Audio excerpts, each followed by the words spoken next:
Orgasm اور انزال دو مختلف چیزیں ہیں۔ جنسی سرور اور لذت کی انتہا آرگزم کہلاتی ہے اور مادے کا اخراج انزال۔ عام مباشرت میں صرف 5% خواتین اخراج کرتی ہیں جبکہ مرد تقریباً سارے ہی ڈسچارج ہوتے ہیں۔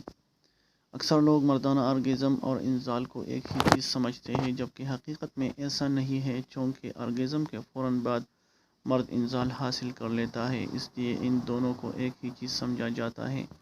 حالانکہ دونوں میں فرق ہے۔ بعض اوقات فرد منزل ہو جاتا ہے مگر آرگزم انتہائی لذت سے محروم رہتا ہے۔ اس طرح انزال کے بغیر بھی آرگزم حاصل کیا جا سکتا ہے۔ 33% خواتین ایک مباشرت میں ایک سے زیادہ آرگزم حاصل کر لیتی ہیں جبکہ عام حالات میں ایک مرد مباشرت میں ایک ہی آرگزم حاصل کر لیتا ہے۔ تاہم کنزی کی رپورٹ کے مطابق مرد بھی ایک مباشرت میں ایک سے زیادہ آرگزم حاصل کر سکتے ہیں۔ اس کی رپورٹ سے پتہ چلتا ہے کہ بعض لوگ 2 تا 9 بار آرگزم حاصل کر لیتے ہیں۔ ایک فرد نے ایک ہی مباشرت میں 16 آرگزم حاصل کرنے کا دعویٰ کیا ہے۔ چنانچہ ماہرین کا خیال ہے کہ ہر فرد ایک مباشرت میں ایک سے زیادہ آرگزم حاصل کرنا سیکھ سکتا ہے۔ درج ذیل طریقوں سے آپ بھی ایک سے زیادہ آرگزم حاصل کر سکتے ہیں۔ پشت کے بل آرام سے بستر پر لیٹ جائیں۔ اپنے ذکر کو مشتعل کریں۔ جب انزال کے قریب پہنچ جائیں تو ذکر کی ٹوپی کو انگوٹھے اور ساتھ والی 2 انگلیوں کی مدد سے زور سے بھینچیں۔ 15 تا 20 سیکنڈ کے لیے اس سے زیادہ نہ ہو، حتیٰ کہ انزال کی خواہش ختم ہو جائے۔ ذکر کی ٹوپی کو دباتے وقت ایک انگلی ٹوپی کے اوپر اور دوسری نیچے ہو۔ انزال کی خواہش ختم ہونے پر پھر یہی مشق کریں۔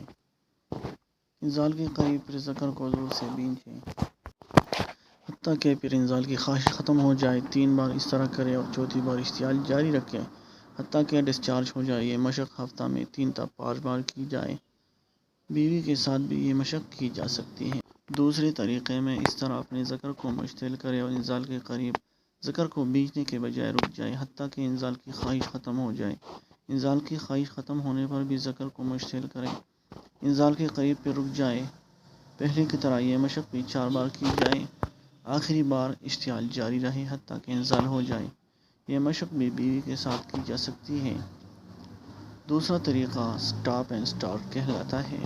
اس طریقے میں کنٹرول حاصل ہو جانے کے بعد بیوی کے ساتھ مباشرت کریں۔ آرگزم حاصل ہونے کے بعد مگر انزال سے پہلے ذکر کو باہر نکال کر زور سے بھینچیں تو انزال کی خواہش ختم ہو جائے گی۔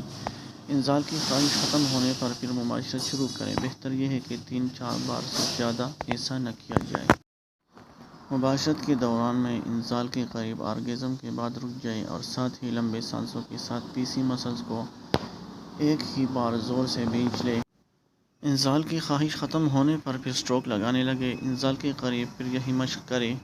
بعض ماہرین کا خیال ہے کہ ایک ہی بار پی سی مسلز کو بھینچنے کے بجائے ان کو بار بار بھینچا جائے۔ بہتر ہے کہ یہ طریقہ 4 بار سے زیادہ استعمال نہ کیا جائے۔